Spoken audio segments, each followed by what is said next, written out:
अस्सलाम वालेकुम, welcome on my channel Techno Designer. और आज है हमारी क्लास नंबर 9। आज की पूरी क्लास लेयर पैनल से रिलेटेड होगी कि किस तरह से लेयर्स को क्रिएट करते हैं, किस तरह से लेयर्स को डिलीट करते हैं और क्लिपिंग मास्किंग किस तरह से करते हैं। तो लास्ट क्लास नंबर 8 के अंदर हमने देखा था रोटेट टूल और type on a path tool. Class number 7 और क्लास नंबर 8 ये इन तीनों टूल से रिलेटेड थी। और हमने एक सिंपल सा लोगो भी डिज़ाइन किया था। अगर आपने हमारी वो क्लास अभी तक नहीं देखी तो आपको उसका लिंक नीचे डिस्क्रिप्शन बॉक्स में मिल जाएगा। तो आज की इस क्लास के अंदर हम देखते हैं लेयर्स पैनल से रिलेटेड के किस तरह से हम लेयर्स को क्रिएट करते हैं। सबसे पहले देखते हैं कि लेयर पैनल को किस तरह से ओपन करेंगे। आपको ऊपर सिंपल विंडो का ऑप्शन मिलेगा, विंडो मेन्यू बार के अंदर। उसके अंदर आपको लेयर्स का एक ऑप्शन मिलेगा, लेयर्स जिसकी शॉर्टकट की है F7। अगर आप अपने लैपटॉप से F7 क्लिक करेंगे इलस्ट्रेटर में तो भी आपके पास लेयर्स का बॉक्स आ जाएगा, लेयर्स का पैनल आ जाएगा। या फिर आप सिंपल विंडो के अंदर आकर यहाँ पे लेयर्स पे क्लिक करेंगे तो आपके पास लेयर्स का एक पैनल ओपन हो जाएगा। इसके अलावा आपके पास अगर आपके पास ऑटोमेशन का यहाँ पे फॉर्मेट है तो ऑटोमेशन के फॉर्मेट में आपको यहाँ पे साइड पे राइट साइड पे लेयर्स का ऑप्शन मिल जाएगा। अगर इस पे क्लिक करेंगे तो आपके पास लेयर का पैनल ओपन हो जाएगा। तो ये है हमारे पास लेयर का पैनल। आप इसको ड्रैग करके बाहर लाकर ड्रॉप कर दें। अब इस पैनल के अंदर हम किस तरह से लेयर्स को क्रिएट करते हैं वो देखते हैं कि लेयर्स बेसिकली क्या होती है। लेयर्स के हम जो भी वर्क कर रहे हैं इलस्ट्रेटर पे, हम बेसिकली वेक्टर आर्ट में काम कर रहे थे सारा का सारा। तो इसलिए हम अगर एक ही लेयर पर सारा का सारा काम भी कर ले तो भी हमें आसानी होती है अलग अलग हर चीज़ को आइडेंटिफाई करने की। जबकि अगर फोटोशॉप में एज यूजल काम करें तो उस पे हमें लेयर्स बनाना कुछ हद तक लाजमी होता है। लेकिन लेयर्स फिर भी अगर कोई बंदा न्यू है, कोई सीख रहा है न्यू इलस्ट्रेटर, तो उसे लेयर्स बनाना ज़रूर आनी चाहिए। क्योंकि अगर आपकी लेयर्स डिफरेंट होंगे तो आपका अगर कोई भी वर्क ख़राब हो जाता है तो आपको सिंपल वो लेयर डिलीट करनी होगी जिस लेयर का आपका काम ख़राब हुआ है। इसके अलावा आपको पूरी की पूरी लेयर जो आपका पूरा का पूरा लेयर पैनल है वो आपको डिलीट करने की ज़रूरत नहीं होगी।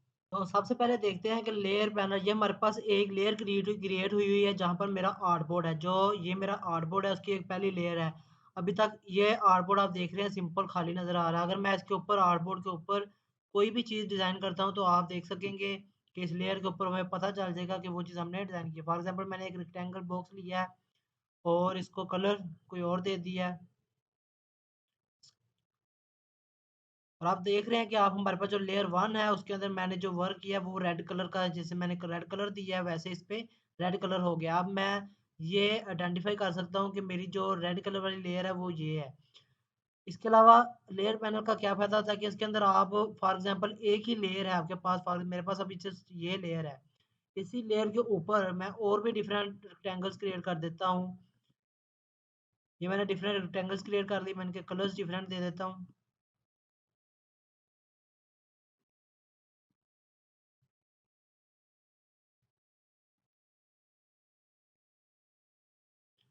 तो ये एक ही लेयर के ऊपर मैंने 4 डिफरेंट कलर्स के रेक्टेंगल बॉक्स बनाए हैं।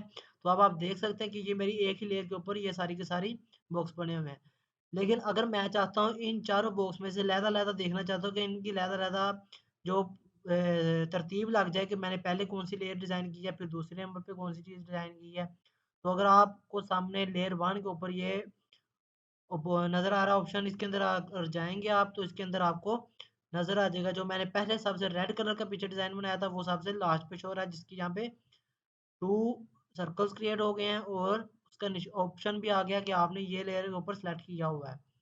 इसके ऊपर कौन सी लेयर थी, रेक्टेंगल लेयर, ये लेयर मैंने सेलेक्ट की इसके ऊपर। उसके बाद ये कलर वाली लेयर मैंने सेलेक्ट की, उसके बाद ये कलर मैंने डिज़ाइन की। तो इस तरह से हमारे पास ये एक ही लेयर के ऊपर अगर वर्क करें तो उस लेयर के अंदर भी आपको डिफरेंट ऑप्शन मिल जाते हैं कि आपने सबसे पहले कौन सी चीज़ डिज़ाइन की है। या फिर आप आपने एक लेयर के ऊपर एक चीज़ डिज़ाइन की है, नीचे आपको ऑप्शन मिल रहा है क्रिएट अ न्यू लेयर। इस ऑप्शन के ऊपर जाएंगे, क्लिक करेंगे, आपके पास इस लेयर जो भी लेयर के ऊपर आप करंटली मौजूद होंगे उस लेयर से ऊपर एक और लेयर क्रिएट हो जाएगी।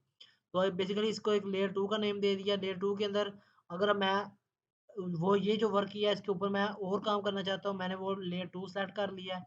अब मैं जो लेयर 2 के ऊपर डिज़ाइंस बनाऊँगा वो मेरे लेयर 2 के ऊपर होंगे। आप देख सकते हैं यहाँ पे लेयर 2 के ऊपर अगर लेयर 2 को ओपन करें तो इसके अंदर 3 बॉक्स जो मैंने क्रिएट किए हैं वो आ गए। तो इस तरह से लेयर्स को आप डिफरेंट लेयर्स ऊपर से ऊपर बनाते जाते हैं। और अगर आप कोई लेयर यानी कि पीछे ले जाना चाहते हैं दूसरी लेयर के, फॉर एग्जांपल मेरे पास लेयर 1 है जो कि रेक्टेंगल की है और जो लेयर 2 है ये एलिप्स टूल की है।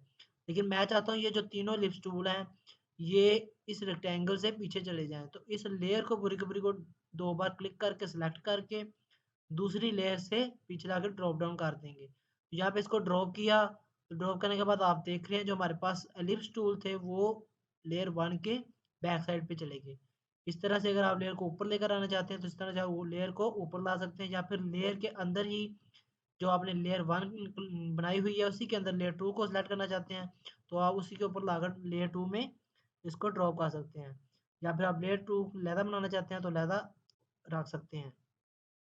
तो ये फ़ायदा है हमारे पास लेयर पैनल का कि हम डिफरेंट लेयर्स बना सकते हैं। डिफरेंट लेयर्स के बाद अगर मैं चाहता हूँ जो मुझे रेक्टेंगल टूल है ये फ़िलहाल नहीं चाहिए, मुझे इसकी फ़िलहाल ज़रूरत नहीं है, ये मैं इसे हाइड करना चाहता हूँ। तो हाइड करने के लिए आपके पास यहाँ पर एक आइकन आएगा जो कि टॉगल विजिबिलिटी का है। विजिबिलिटी मतलब कि जो चीज़ आपको विजिबल करवानी है या नहीं विजिबल करवानी। तो अगर आप इस पे एक बार क्लिक करेंगे तो आपकी वो इनविजिबल हो जाएगी, जो भी चीज़ आपने इस लेयर के ऊपर बनाई होगी, जिस लेयर को आपने इनविजिबल किया। अगर आप दोबारा इस पर क्लिक करेंगे तो आपको वो चीज़ विजिबल हो जाएगी। तो इसी तरह से ये विजिबल होगी। मैं चाहता हूँ कि सिंपल ये जो रेक्टेंगल टूल है, मैं पूरे के पूरे को एरिया को सिलेक्ट करना चाहता हूँ, लेकिन मैं चाहता हूँ ये जो रेक्टेंगल टूल वाली लेयर है ये सिलेक्ट ना हो। तो इसके लिए मैं क्या करता हूँ, मैं जो लेयर 1 है इस लेयर को लॉक कर देता हूँ। टॉगल लॉक होता है ऑप्शन कि आप लेयर को लॉक कर दें। अब मैं अगर पूरे एरिया को भी सिलेक्ट करूँगा तो मेरे पास जो एलिप्स टूल हैं जो लेयर 2 पे हैं जो लॉक नहीं है वो सिलेक्ट हो रहे हैं, जबकि जो लेयर 1 पे है वो एरिया सिलेक्ट नहीं हो सकता। तो इस तरह से आप लॉक भी कर सकते हैं, या फिर लेयर 1 के अंदर जाके सिंपल किसी भी एक रेक्टेंगल को अगर लॉक करना चाहते हैं तो उसी रेक्टेंगल को लॉक कर सकते हैं। जैसा कि आप देख रहे हैं कि मैंने ये जो पर्पल कलर की लेयर है इसको मैंने लॉक किया है, इसके अलावा बाकी सारा एरिया सिलेक्ट हो गया, जो पर्पल है वो सिलेक्ट नहीं हुई।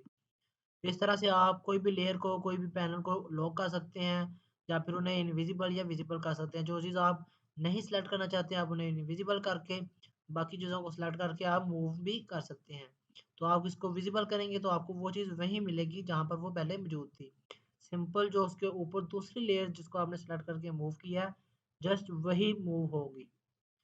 तो ये तो हो गया लेयर्स को क्रिएट करना और लेयर पैनल को हाइड करना है, इनकी विजिबिलिटी और उसकी इनविजिबिलिटी और लॉक सिस्टम। इसके बाद मैं चाहता हूँ कि लेयर को डिलीट किस तरह से करूँ।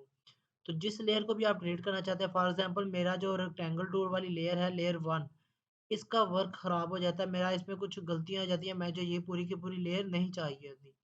तो अब अगर मैंने लेयर 1 के ऊपर सारा का सारा काम किया होता, तो मुझे पूरा काम पूरी की पूरी लेयर डिलीट करनी पड़ती और दोबारा से काम करना पड़ता।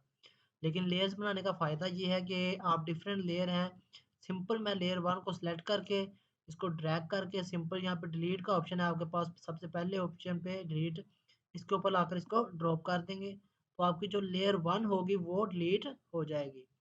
तो इस तरह से आप सिंपल वही लेयर को डिलीट करें और सिंपल कोई भी और क्रिएट करने चाहते हैं लेयर, तो आप जितनी लेयर्स भी क्रिएट करना चाहते हैं वो लेयर्स को क्रिएट कर सकते हैं। डिफरेंट लेयर्स क्रिएट कर ली और उन पे आप अपना अपना लेयर डिफरेंट लेयर के ऊपर अपना वर्क करें। वर्क करने के बाद आप उन तमाम लेयर्स को मर्ज भी कर सकते हैं। अगर मैं आपको डिफरेंट लेयर कुछ 2-3 लेयर्स लेता हूँ, बाकी लेयर को मैं डिलीट करता हूँ। अब एक और चीज़ है, ये भी देख लें कि यहाँ पर लेयर 9 है और लेयर 3 है। मुझे लेयर 4 से लेकर लेयर 9 तक तमाम लेयर को सिलेक्ट करना है। मैं इसको शिफ्ट शिफ्ट क्लिक पर क्लिक करके अलग अलग भी सिलेक्ट कर सकता हूँ, लेकिन मुझे चाहिए एक ही बार में सारे के सारे। मैं शिफ्ट लेयर 4 पर क्लिक किया, शिफ्ट दबाकर लेयर 9 पर क्लिक करूँगा तो जितना भी इसके दरमियान लेयर्स होंगी वो सारी की सारी सिलेक्ट हो जाएंगी और सिंपल इसको ड्रैग करके आप डिलीट कर सकते हैं। तो अब मेरे पास लेयर 3 है, लेयर 3 के ऊपर मैं कुछ डिज़ाइन बना लेता हूँ।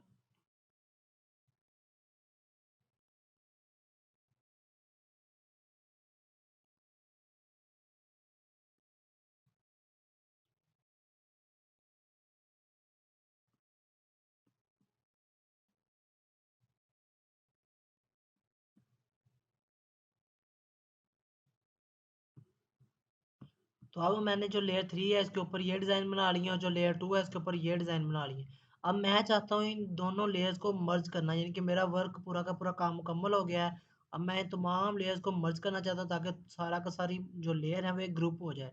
तो ग्रुप का मैंने आपको पहले भी बताया कि सिंपल ऑब्जेक्ट के अंदर जाएंगे, ऑब्जेक्ट के अंदर जाकर भी आपको ऊपर ग्रुप जिसकी शॉर्टकट किया है कंट्रोल G, तो आप कंट्रोल G क्लिक कर लें या ग्रुप क्लिक करेंगे तो आपका पूरा का पूरा लेयर एक, यहाँ देख रहे हैं कि जो ग्रुप करने के बाद लेयर 2 थी वो खाली हो चुकी है, बिल्कुल ब्लैंक, और जो लेयर 3 थी जो सबसे टॉप पे थी उस लेयर के अंदर ग्रुप की सूरत में तमाम लेयर्स जो है वो इकट्ठी हो चुकी हैं।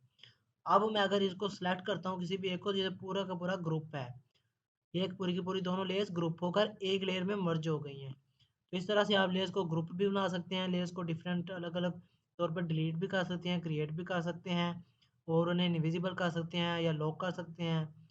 इसके बाद मैंने फिलहाल अनग्रुप करता हूँ, अनग्रुप करने के बाद मैं चाहता हूँ कि ये वाला सर्कल है, मैं चाहता हूँ ये सर्कल किस लेयर में मुझे नहीं पता।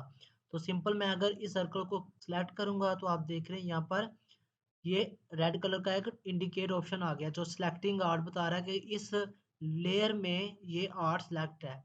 अब नीचे जो सर्च का ऑप्शन है जिसे क्या कहते हैं लोकेट ऑब्जेक्ट, अगर इस पर क्लिक करता हूँ तो क्लिक करने में वो हमें उस ड्रॉप डाउन को ओपन करके बता रहा है कि जो आपकी ये वाली सर्कल है वो इस लेयर के ऊपर यहाँ पर मौजूद है। तो इस तरह से आप आइडेंटिफाई कर सकते हैं कि आपका कौन सा वर्क किस जगह पर पड़ा हुआ है, और ये लोकेट ऑब्जेक्ट आपको बता देगा। तो ये तो हो गया लोकेट ऑब्जेक्ट। इसके बाद क्रिएट लेयर भी देख ली हमने, और डिलीट लेयर भी देख ली। अब देखते हैं कि क्लिपिंग मास्क किस तरह से करते हैं। हमने क्रिएट लेयर तो देख ली, इसके बाद इसके साथ ही यहाँ पर make and release clipping mask का ऑप्शन है जो कि अभी डिसेबल है। डिसेबल क्यों है? जो हमने लेयर पे काम किया हुआ है, फॉर एग्जांपल इस लेयर के ऊपर हमने सारा का सारा वर्क किया हुआ है, ये इन तमाम चीज़ों को मैं चाहता हूँ क्लिपिंग मास्क करना किसी एक चीज़ के अंदर। तो मैं यहाँ से एक स्टार टूल ले लेता हूँ, स्टार टूल के साथ मैं यहाँ पे एक स्टार क्रिएट कर देता हूँ। अब क्या होगा कि मैं इसको सेलेक्ट करूंगा स्टार को, और अब ये डिसेबल इनेबल हो चुका है। मैं इस पर सिंपल क्लिक करूंगा तो जो इसके इर्द गिर्द इसके पीछे जितनी जो लेयर्स का वर्क किया हुआ था वो क्लिप मास्क हो चुका है इस स्टार के अंदर। तो अब आपको जो जो हिस्सा इस स्टार के अंदर आ रहा था वो शो हो रहा है, और जो इससे आउटसाइड था एरिया वो शो नहीं हो रहा। तो इसके अंदर एक और चीज़ क्या है कि आप सिंपल उस चीज़ को सेलेक्ट करके मूव भी कर सकते हैं स्टार टूल के हिसाब से, जहाँ पर आपको क्लिपिंग मास्क बेहतर लगे आप वहाँ पे इसको रख सकते हैं। तो ये था स्टार टूल। स्टार टूल के अंदर हमने किस तरह से क्लिपिंग मास्क किया है। तो क्लिपिंग मास्क भी आप कर सकते हैं अपने किसी भी ऑब्जेक्ट की। तो यहाँ पर हमारे पास लेयर पैनल के अंदर एक क्लिपिंग मास्क का ऑप्शन है, create new layer, delete new layer, और यहाँ पर क्रिएट न्यू सब लेयर के लेयर के अंदर आप किस तरह से लेयर क्रिएट करते हैं वही चीज़ है। तो ये था हमारे पास लेयर पैनल। लेयर पैनल के अंदर आपने जो देख लिया कि किस तरह से हम लेयर्स बनाते हैं और इनका क्या फ़ायदा है, और आप इसी तरह से जो भी वर्क करेंगे वो इस लेयर्स के ऊपर करेंगे और डिफरेंट लेयर के ऊपर डिफरेंट वर्क करेंगे। अगर आप किसी एक ऑब्जेक्ट को सिलेक्ट किया हुआ तो एक लेयर रखें, और अगर कोई और टूल यूज़ कर रहे हैं तो उसके लिए कोई और नई लेयर क्रिएट कर लें। तो इस तरह से आपका काम आसान हो जाएगा, और एंड पे जब आपका पूरा काम कंप्लीट हो जाए तो आप तमाम की तमाम जो लेयर्स हैं उनको मर्ज करके ग्रुप भी बना सकते हैं। तो आई होप सो आपको ये क्लास अच्छी लगी होगी, और अगर आपको ये क्लास अच्छी लगी तो हमारी इस वीडियो को लाइक करें